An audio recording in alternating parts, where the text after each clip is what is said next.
नमस्कार। जे boss retail news में आप सबका हार्दिक स्वागत है। एक लंबे समय के बाद आप लोगों के बीच में उपस्थित हूँ।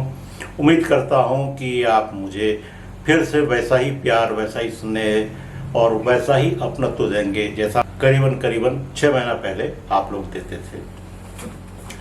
आज लखनऊ में मतदान का दिन है। मैं ये बोर्ड देके आया हूँ। देखिए मेरी पॉइंटर उंगली, यानी कि जिसे तर्जनी कहते हैं। तर्जनी से अगर आपको ध्यान आ रहा हो, एक कहावत भी है ना कि तर्जनी देख करके छुई मुई मुरझा जाती है। और इसमें आप एक काला निशान, यानी कि मतदान, वोट कास्ट करने का एक जो पहली पहचान है वो यही काला निशान है। आप सोच रहे होंगे कि मतदान सब करते हैं, आपने भी किया होगा। ये तो 5वें चरण का मतदान है लखनऊ में। अब तक 4 चरण तो निपट चुके हैं, 5वां ये हो रहा है। अभी 2 चरण और होंगे। उसके बाद फिर हमारे देश में लोकसभा के लिए मतदान संपन्न होगा। बात चल रही है मतदान, वोट कास्टिंग से। ये अधिकार हमें संविधान देता है। संविधान देता है इसलिए कि एक कॉन्स्टिट्यूशन के आर्टिकल 326 यानी कि 326 अनुच्छेद में ये अधिकार भारतीय नागरिकों को मिला हुआ है। ये अधिकार मिलने का आशय यह है कि हम भारतीय नागरिक तो हैं ही हैं, साथ में किसी किस्म के डिफॉल्टर नहीं हैं। हम दिवालिया नहीं हैं, कैदी नहीं हैं। तो इस तरह से जो लोग डिफॉल्टर नागरिक, हो सकता है कि नागरिक हों लेकिन उन्होंने कुछ इधर उधर का गलत किया होगा तो डिफॉल्टर है, उनसे ये अधिकार छीना जाता है। और जिन लोगों के पास में ये अधिकार होता है यानी कि वो एक सभ्य नागरिक है। कई लोग तो कहते हैं कि भाई मतदान हमारा मूलभूत अधिकार है। मतदान फंडामेंटल राइट्स में नहीं आता है। पहली बात, ये हमारा मूल अधिकार यानी कि फंडामेंटल राइट नहीं है, ये हमारा कॉन्स्टिट्यूशनल राइट है। ये हमको संविधान देता है। तो इसलिए संवैधानिक अधिकार के तहत ये है। इसी तरह से प्रॉपर्टी का अधिकार भी हमें संवैधानिक यानी कानून का अधिकार है। बात आती है अधिकारों की। अधिकार जब हैं तो हमें अधिकारों के बारे में सचेत रहना चाहिए। आज मैं देख रहा था, मैं जिस क्षेत्र में लखनऊ में रहता हूं वहां पर लोकसभा के साथ साथ विधानसभा का भी उपचुनाव हो रहा है। देखा कि बहुत ज्यादा लोग जो वहां पर मतदाता आए थे, उनको ये नहीं मालूम था कि हमें 2 मशीनों पर वोट कास्ट करना पड़ेगा, यानी कि 2 ईवीएम मशीनों पर हमें वोट डालना होगा। ये उनके समझ में। हम अपने घर, अपने परिवार, अपने वेतन, अपने बिजनेस, सबके अधिकारों के बारे में सचेत रहते हैं, लेकिन लोकतंत्र का संविधान से दिया हुआ इस अधिकार के बारे में क्यों नहीं सचेत रहते हैं। 15-20 दिन, 25 दिन का समय मिलता है आज के समय में, नामांकन से लेके मतदान के बीच में। तब तक प्रत्याशी बिल्कुल तय हो जाते हैं। और ये संचार क्रांति का दौर है। इसमें तरह तरह के मैसेज हमें सोशल मीडिया से मिलते हैं।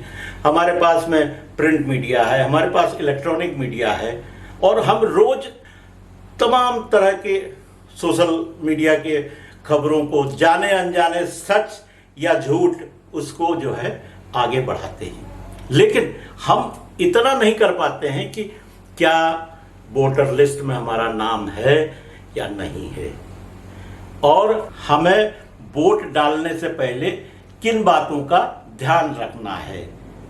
कुछ जो बातें परंपरागत चली आ रही हैं उन्हीं के आधार पर वोट कास्ट हो रहा है। आज भी मैंने देखा कि जिस मतदान स्थल पर मैं गया था वहाँ 7-8 बूथ हैं, यानी कि मतदेय स्थल। बूथ को मतदेय स्थल कहते हैं, जिसमें एक भाग संख्या के लोग अपना मतदान का प्रयोग करते हैं।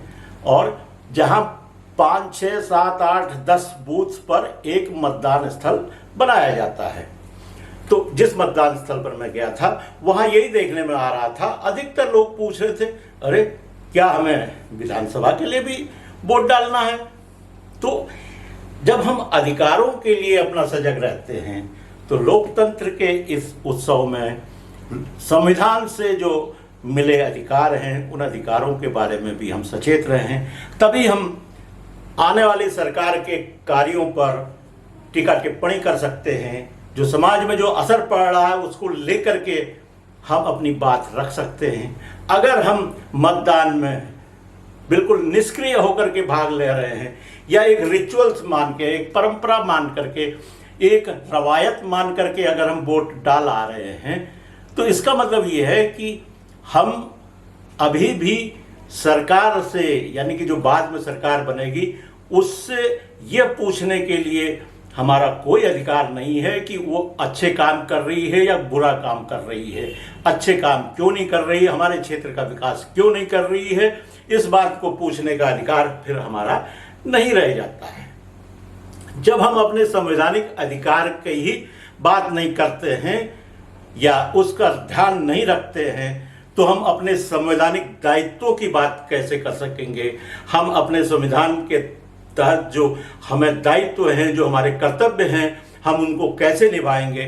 फिर किसी और दिन ये कर्तव्यों की बात करेंगे। आज तो सिर्फ मतदान का दिन है, मतदान का जो अधिकार है इसी पर हम बात करें, लेकिन हमें सचेत रहना चाहिए। हमें ये बात बिल्कुल क्लियर रहना चाहिए कि हमारे क्षेत्र में कितने प्रत्याशी हैं, किस किस दल के प्रत्याशी हैं, कौन प्रत्याशी जो ऐसा है कि जिसे वोट देने पर जो समाज है, जो देश है, जो भी हम भला समझते हो उसको हम वोट दें। और वोट देने के लिए हम होशो हवास में वोट दें, यानी कि हमारी सारी इंद्रियां उन चीज़ों का विश्लेषण करें तब जाके वोट दें।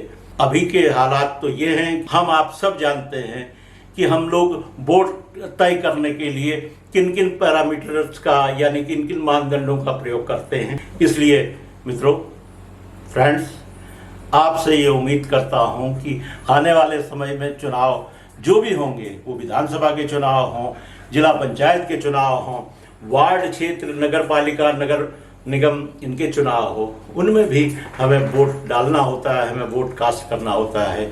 हमें ये ध्यान रहे कि ये संविधान से मिला हुआ अधिकार है, तो इस अधिकार का जो प्रयोग है वो हम पूरे होशो हवास में, पूरी जानकारी के साथ करें। आज का वीडियो अब यहीं पर समाप्त करने दीजिए और फिर कभी दायित्वों पर बात करेंगे कि हम नागरिक होकर अधिकारों का इस्तेमाल करें, तो नागरिक होने के नाते हम अपने दायित्वों का भी प्रयोग करें, हम अपने दायित्वों का भी निर्वहन करें। इसलिए अब आज का वीडियो यहीं पर समाप्त होता है। फिर मुलाकात होगी। नमस्कार।